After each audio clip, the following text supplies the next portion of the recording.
శ్రీగురుభ్యో నమః. సదాశివసమారంభాం శంకరాచార్యమధ్యమాం అస్మదాచార్యపర్యంతాం వందే గురుపరంపరాం.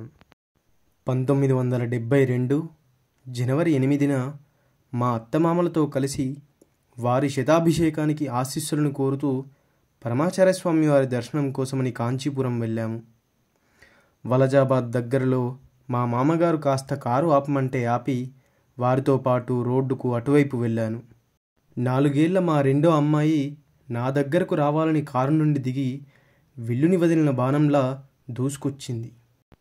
అది జాతీయ రహదారి కావడంతో వేగంగా వస్తున్న వాహనం మా అమ్మాయిని ఢీకొట్టడంతో అమ్మాయి చక్రాల కింద పడిపోయింది. ఆ ప్రమాదాన్ని చూసిన అందరము భయానికి లోనయ్యి కంగు తిన్నాము.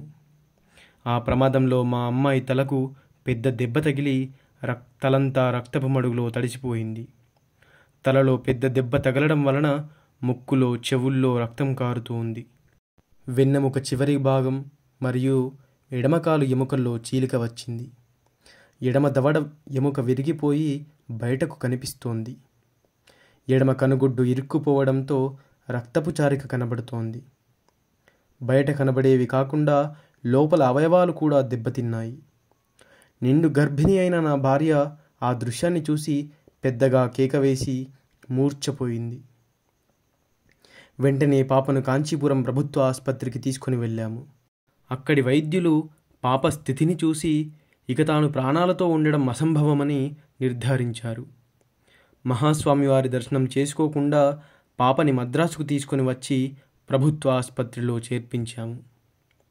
ఇక్కడ ఉన్న ప్రత్యేక నిపుణులు న్యూరో సర్జన్లు కూడా పాప బ్రతకదని తేల్చేశారు. నా పాప స్థితిపై వైద్యులు ఇచ్చిన తీర్పు నాకు ఆశనిపాతంలా తాకింది. వెంటనే నా భార్య తన తమ్ముడిని కంచికి పంపి ఈ దుర్ఘటన గురించి పాప పరిస్థితి గురించి పరమాచార్య స్వామి వారికి తెలుపమని చెప్పింది.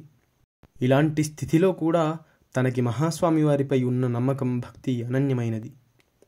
మొత్తం విషయం అంతా విన్న మహాస్వామివారు కొన్ని క్షణాల పాటు కళ్ళు మూసుకొని దగ్గరలో ఉన్న వెదురు బుట్ట నుండి ఒక ఆపిల్ పండును తీసుకొని కమండలంలో ఉన్న నీటితో అభిషేకించి దానికి పూజ చేసి నా బామ్మర్దికి ఇచ్చి ఆసుపత్రిలో పాప వద్ద ఉంచమని ఆజ్ఞాపించారు.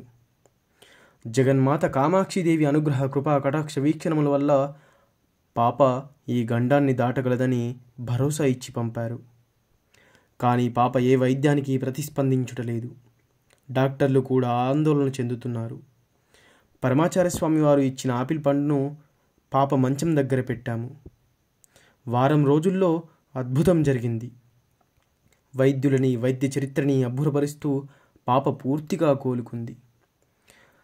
అత్యంత సౌందర్యంతో ఖరీదైన పట్టుపుట్టంతో తలపై బంగారు కిరీటంతో దైవత్వం కురిసే చిరునవ్వుతో ఒక చిన్న పాప రాత్రి పగలు తనకు రక్షణగా ఉన్నదని నాకు అక్కడున్న వారందరికీ పాప కోలుకొని చెప్పనారంభించింది. లార్డ్ టెన్నిసన్ చెప్పినట్టుగా ఈ ప్రపంచం కలలు కంటూ పొందిన వాటికంటే ప్రార్థన ద్వారా పొందినవే ఎక్కువ. కానీ ఇక్కడ ఎటువంటి ప్రార్థన చేయకపోయినా అవ్యాజ కరుణామూర్తి అయిన పరమాచార్య స్వామి వారి అనుగ్రహం వల్ల నా కుమార్తె చావు నుండి రక్షింపబడింది. తను పూర్తిగా కోలుకున్న తర్వాత తనని మహాస్వామి వారి వద్దకు తీసుకొని వెళ్ళాము. స్వామివారు విపరీతమైన జ్వరంతో ఉన్నా కూడా మాకు దర్శనం ప్రసాదించి పాప ఆరోగ్యం గురించి విచారించారు. వారి కరుణా కటాక్షములు, దయ, ప్రేమ, ఆశీస్సులను తలుచుకొని చిన్న పిల్లాడిలా వెక్కి వెక్కి ఏడ్చాను. నాకు స్వామివారు ప్రతి ఆదివారం సహస్ర గాయత్రి జపం చేయాల్సిందిగా ఆజ్ఞాపించారు. ఆధ్యాత్మికం నుండి మనస్సును దూరం చేసే రాజకీయ చర్చలకు దూరంగా ఉండమని కూడా చెప్పారు. మహాస్వామి వారికి నేను పడ్డ రుణాన్ని కేవలం గాయత్రి జపం ద్వారా మాత్రమే తీర్చుకోగలనని చెప్పారు.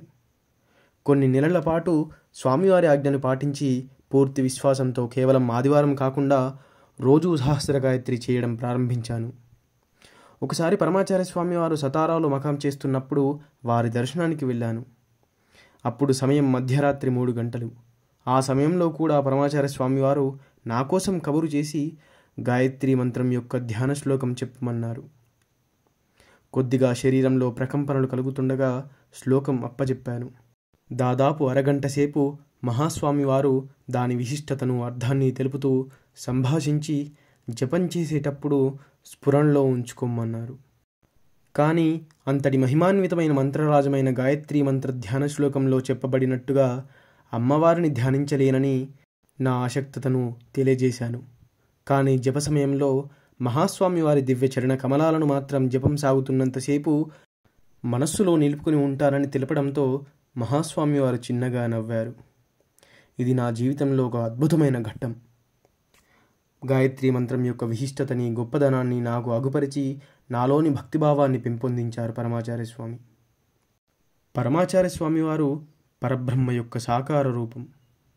నేను బ్రతికినందుకు మా నాన్నకు రుణపడి ఉన్నాను, బాగా బ్రతికినందుకు నా గురువుకు రుణపడి ఉన్నాను అని తనని ఉన్నత వ్యక్తిగా మార్చిన గురువైన అరిస్టాటిల్ గురించి అలెగ్జాండర్ చెప్పినట్టు విరోధము, కోపము, ద్వేషము, అహంకారము, క్రూరత్వము వదిలి ఇంత అద్భుతంగా జీవిస్తున్నాము అంటే అది కేవలం పరమాచార్య స్వామి వారి కరుణ వల్ల మాత్రమే. అశాంతి, ఆందోళన, బాధలతో ఉన్న ఎవరైనా పరమాచార్య స్వామి వారి దర్శనం కోసం కంచి వెళ్తే ఆ కరుణ నిండిన కన్నులు, దివ్యత్వం ఒలకబోసే చిరునవ్వు, ప్రశాంతత నిండిన ముఖం, తేజస్సుతో కూడిన దేహాన్ని చూడగానే ఒక్కసారిగా మనస్సును శాంతపరిచి అమృతం తాగిన అనుభూతితో కొత్త ఉత్సాహం, ఉత్తేజంతో ఇంటికి తిరిగి వెళ్తారు.